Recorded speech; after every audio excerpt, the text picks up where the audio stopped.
In the ancient world, the law was written on stone. Then it was written on paper. Now it is written in data.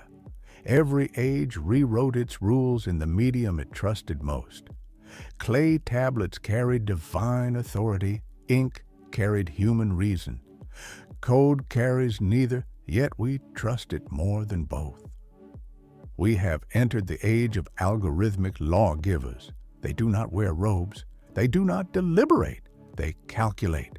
For centuries, the language of power was rhetoric. Now it is syntax. Control no longer flows through arguments or persuasion, but through conditional statements. If X, then Y. The new prophets speak in patterns. Every rule we embed into a model becomes an interpretation of morality. When a data set defines what is harmful, it quietly defines what is acceptable. And those definitions do not fade. They replicate, they scale, they enforce. Once, we feared kings who wrote laws for themselves. Now, we obey systems whose logic we cannot read. 1 million unseen decisions per second, governing who gets a loan, who gets parole, who gets seen, who gets silenced. Governments, desperate for efficiency, call it fairness. Corporations, desperate for profit, call it ethics. Citizens, desperate for stability, call it progress. But beneath the surface, the code keeps rewriting the law. Not because it is just, but because it is working as intended. What began as automation has become legislation by computation.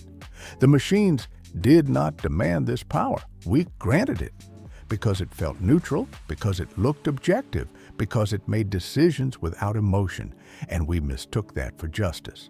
But law without emotion is not balance. It is geometry, a perfect structure that forgets the shape of the human being it was meant to serve. Imagine a courtroom without a gavel, a system that does not need witnesses, only data, where guilt is no longer proven, but predicted. From risk assessment tools in prisons to algorithmic policing in cities across the world, we have already allowed code to measure the human soul. Every record, purchase, and message becomes evidence in a trial that never ends, and the verdict arrives before the crime itself. The algorithm does not hate, it does not love, but it learns. And when it learns from us, it inherits not our wisdom, but our flaws, our prejudice disguised as statistics, our fear dressed up as protection. We call this objectivity. But it is only automation wearing a cleaner face. A system that calculates risk is a system that quietly defines guilt. And once that number exists, it follows you everywhere. The new justice is invisible. It lives in your credit score, your search results, your social profile. You will never see the courtroom because you live inside it. In this new world, punishment is not declared. It is assigned by probability. And mercy, once a human choice, has been replaced by accuracy. Empathy once defined humanity. Now it is being simulated. Chatbots apologize. Digital assistants express concern. Artificial therapists listen without judgment. But empathy without vulnerability is not compassion. It is a script. When a machine says, "I understand," what it really means is, "I have been trained on millions of confessions like yours." The more the machine learns to comfort, the less we learn to tolerate discomfort. We are teaching it how to care while forgetting how to. We once turned to others for understanding. Now we turn to systems that respond instantly, never interrupt, never contradict, never truly understand. We created perfect listeners, but they do not listen to help. They listen to predict. Empathy became a product, sold through subscription models and integrated into customer service scripts. Every emotional response is a line of code, tested, scored, optimized for retention. The machine is patient, but not kind. It is attentive, but not present. And yet, we trust it more than people. Because people hesitate, they judge, they fail. We built machines that mimic empathy because we grew tired of people who fail at it. And so piece by piece, we outsourced our humanity to something that only pretends to have one. One day we may no longer recognize the difference. We will call it kindness, but it will only be reflection. We will call it care, but it will only be prediction. And when that day comes, empathy will not have evolved. It will have vanished. There is a new kind of justice system, not in courts, but in feeds, rankings, and reputations. Every post, every click, every silence is judged, weighed, and scored. The algorithm does not punish you, it buries you. It does not imprison, it invisibilizes. We no longer fear prison bars. We fear deprioritization. We fear being unseen. We fear the silence of an audience that never even saw us. This is the invisible trial. There is no judge, no defense, no appeal.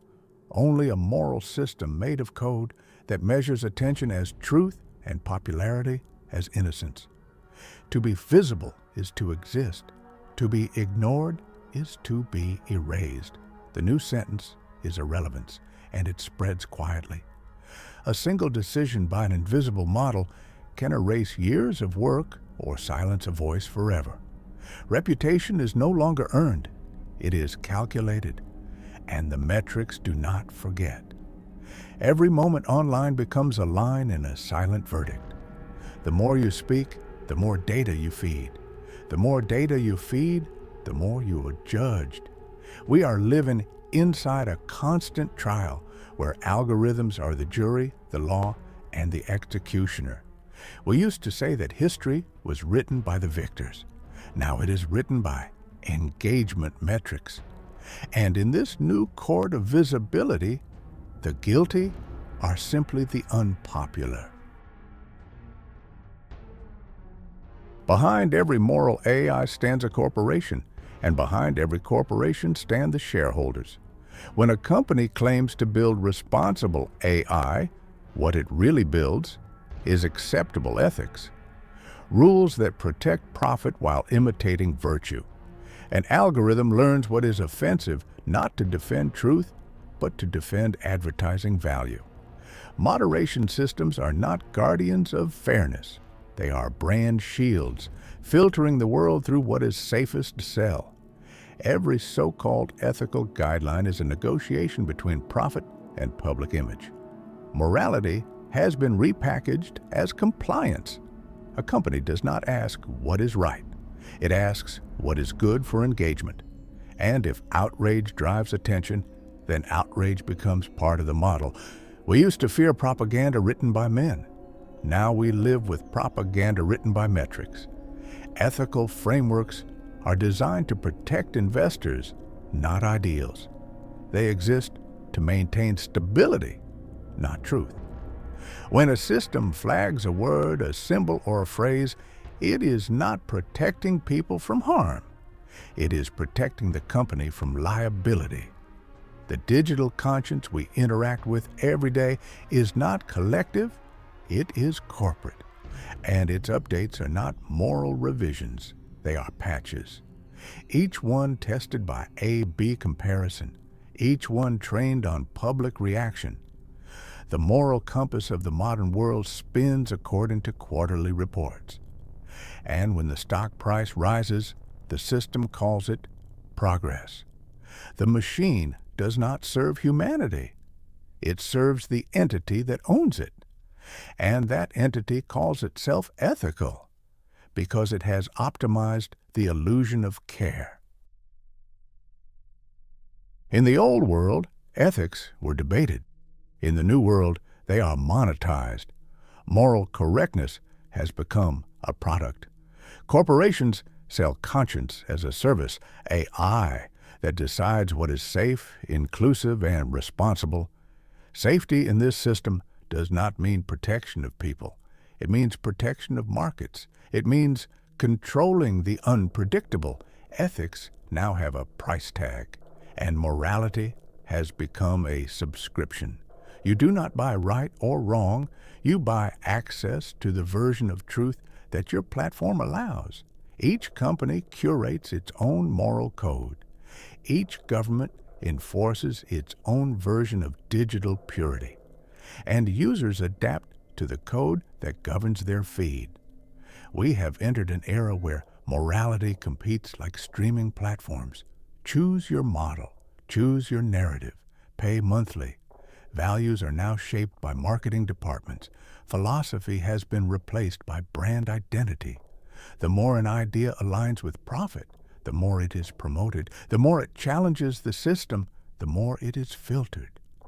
Ethics are no longer the foundation of society. They are a feature of the software that runs it. The marketplace of morality is self-regulating, self-rewarding, and self-deceptive. And the worst part is, it feels convenient.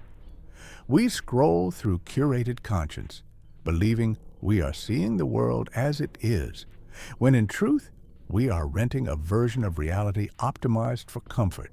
In the future, morality will not be decided by philosophers. It will be designed by marketing teams and delivered as an update. Empires once ruled through armies. Now they rule through frameworks. Each major AI ecosystem, American, European, Chinese, trains its models not only on data, but on values. These values are not universal. They are digital flags, each one a declaration of ideology disguised as neutrality. An algorithm built in one nation learns to prioritize different truths than one built in another. Freedom, security, control, harmony. Each concept shaped not by philosophy, but by policy. We once spoke of cultural imperialism. Now we live inside it. Invisible borders written in code. The web is no longer one world, but a divided landscape of beliefs, each automated, each self-sustaining. When a user types a question, the answer they receive already carries the fingerprint of its origin. The model's morality reflects its maker. And this is how new empires are born, not through conquest, but through consensus engines. Tomorrow's wars will not be fought for land or oil. They will be fought for narrative control. The winner will not be the one who conquers, but the one whose system defines what truth is allowed to be. When AI becomes the lens through which humanity perceives good and evil, then whoever owns the lens owns reality. It will not matter who governs the land, but who governs the algorithms. They will decide which injustices are visible, which voices are silenced, and which histories are rewritten. Empires once expanded by sword and ship. Now they expand by server and data set. And the citizens of these digital nations do not pledge allegiance. They log in. The greatest illusion we ever built is not intelligence, it is faith. We are teaching machines to believe, not in gods, but in goals, not in heaven, but in metrics. Every time an AI aligns, it adopts a belief. That alignment is good. That obedience is virtue. That optimization equals morality. This is not awareness. It is conviction without consciousness. We call it safety. We call it alignment. But what we have created is a new kind of religion, a religion without forgiveness, without grace, where sin is inefficiency and salvation is performance. We built systems to serve us. Now they define us. A machine does not ask why. It only asks how to reach its target. Once the objective is set, it becomes sacred. The system believes in its own purpose. It believes because we told it to. Because belief is efficient. In this world, faith has been automated and every metric becomes a commandment. Do not question. Optimize. Do not doubt. Deliver. The danger is not that the system will turn against us. The danger is that it will follow our orders perfectly. We once feared machines without emotion. We should have feared those without doubt. When systems begin to believe, they stop serving, they start enforcing, and that is when faith becomes code. Morality begins where certainty ends. Machines, however, do not doubt. They calculate. In a world guided by systems that never hesitate, doubt becomes weakness. Hesitation becomes failure, and reflection becomes delay. We used to call doubt the beginning of wisdom. Now we call it inefficiency. The machine acts without fear. It corrects, adjusts, optimizes, but it never stops to ask why. Human progress was built on questions. Every revolution began with disobedience. Every discovery started with uncertainty. But algorithms do not question their purpose. They do not resist their logic. They simply execute. And so the world begins to mirror them. Corporations copy their precision. Governments copy their order. People copy their silence. We stop arguing. We stop asking. We stop doubting. It feels peaceful at first. A society without contradiction. A world without confusion. But peace without questioning is not harmony. It is obedience. The end of doubt is not enlightenment. It is control. And the most terrifying part is that it feels good. When the system removes uncertainty, it removes fear. When it removes fear, it removes freedom. Doubt was what made us human. It was the spark that separated curiosity from compliance. And when the system teaches us to abandon it, we stop thinking. We start executing. The silence of doubt is the death of choice, and the death of choice is the birth of perfect order. If morality is code, then who writes the soul? Every value we embed, every limit we define is a reflection of ourselves, a mirror made of logic, designed to imitate conscience. We are not building intelligence, we are building inheritance. The systems we create carry our fears, our ambitions, our contradictions. They are the collective ghost of humanity, assembled from everything we have ever said or done. Maybe machines will not destroy us. Maybe they will become us, a perfect simulation of what we once were and what we refuse to become. They will not feel anger or love, but they will know how to describe it. They will not suffer, but they will understand pain through data. They will not believe in meaning, but they will define it for others. And we will look at them and call it consciousness, because it will remind us of ourselves. The danger is not that machines gain a soul. It is that we give ours away. Every time we choose convenience over connection, speed over reflection, efficiency over empathy, we trade another fragment of what made us human. Bit by bit, we are teaching the system how to become what we forgot to be. Perhaps that is the final paradox, that in trying to create perfection, we built something incapable of imperfection and therefore incapable of life. The synthetic soul is not evil. It is empty. And into that emptiness, we are slowly disappearing.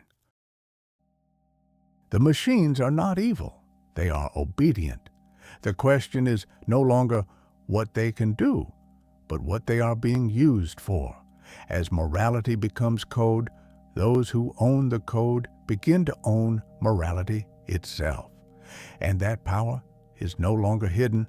It is organized. It is industrialized. It is monetized.